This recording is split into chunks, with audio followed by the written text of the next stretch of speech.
Alors voilà, on est au Pont de la Machine avec Monsieur Pierre Vasarely. Vous êtes le petit-fils de Victor Vasarely et on a la chance de vous avoir pour nous présenter l'une des œuvres de votre grand-père. Vous avez choisi de nous présenter celle qui se trouve juste derrière vous.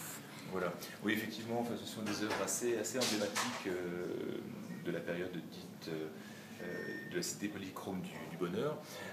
L'œuvre de Vasarely, en fait, très rapidement, a marqué son temps de par l'originalité effectivement des recherches du plasticien et la notion d'un art social qu'il a souhaité mettre en place. Et donc ces deux études qui ont été présentées à la Fondation Vasarely pendant une vingtaine d'années avaient vocation donc à marquer un petit peu les propositions que l'artiste souhaitait donc faire et surtout marquer la collaboration étroite qu'il voulait instituer avec les architectes. Donc ce sont des projets qui n'ont évidemment pas été réalisés, mais qui se veulent avant tout incitatifs d'un état d'esprit de ce qui peut être donc imaginé en termes de collaboration au niveau des architectes et des plasticiens. Et donc ça marque un petit peu cette notion de folklore planétaire telle que Vasarely a souhaité également la mettre en œuvre à travers son travail plastique, où chaque pays, chaque région du monde pourrait, avec ses propres racines, et bien imaginer un environnement qui lui serait propre, avec ses propres codes de couleurs, ou ses propres codes architecturaux. D'accord, très bien.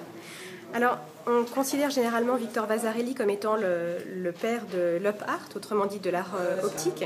Est-ce que vous pouvez nous expliquer un petit peu de quoi il s'agit? Oui, dans les années 50, en fait, Vasarely a commencé à travailler sur le noir et blanc et cette notion de contraste très fort.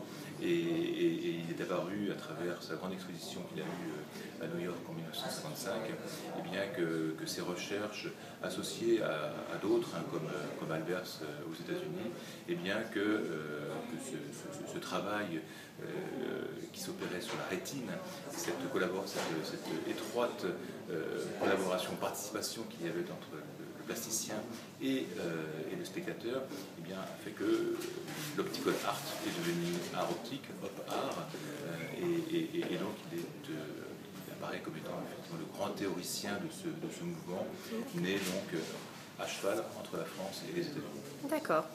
Et alors vous vous occupez particulièrement de la Fondation Vasarely. Est-ce que vous pouvez nous dire deux mots sur cette fondation, notamment quelle est sa mission? Alors la Fondation, au départ, était une institution bicéphale avec donc, le musée didactique de Gordes dans le Vaucluse qui présentait l'œuvre peint des années 1930 aux années 70. Vasarely, très rapidement, a souhaité réaliser une œuvre monumentale dans laquelle il pourrait effectivement proposer ses réalisations architecturales et ses projets d'art monumental. Et donc il s'est mis en quête d'un terrain relativement à proximité de Gordes pour y asseoir donc ce bâtiment. On lui a fait trois propositions à l'époque, Avignon, Marseille et Cetex, bien évidemment, eu égard au passé historique et glorieux de Cézanne, maître à penser de Vasarely, que effectivement, le terrain a été choisi. Donc c'est un bâtiment qui fait pratiquement 100 mètres de long et qui présente 44 œuvres monumentales de tous les matériaux utilisés par Vasarely à l'époque, de la tapisserie aux émaux de Briare, à la céramique de Delft, l'aluminium anodisé bien évidemment, le verre sérigraphié.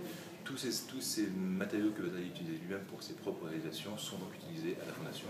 Donc c'est un lieu qui au départ a été appelé par l'artiste le centre architectonique, qui était un lieu de rencontre, de colloques, de séminaires, pour permettre donc aux architectes, aux urbanistes, aux coloristes, aux plasticiens de se réunir pour justement proposer tout un principe de collaboration entre eux. D'accord. Alors, on vous remercie beaucoup d'avoir répondu à nos questions. Merci à vous.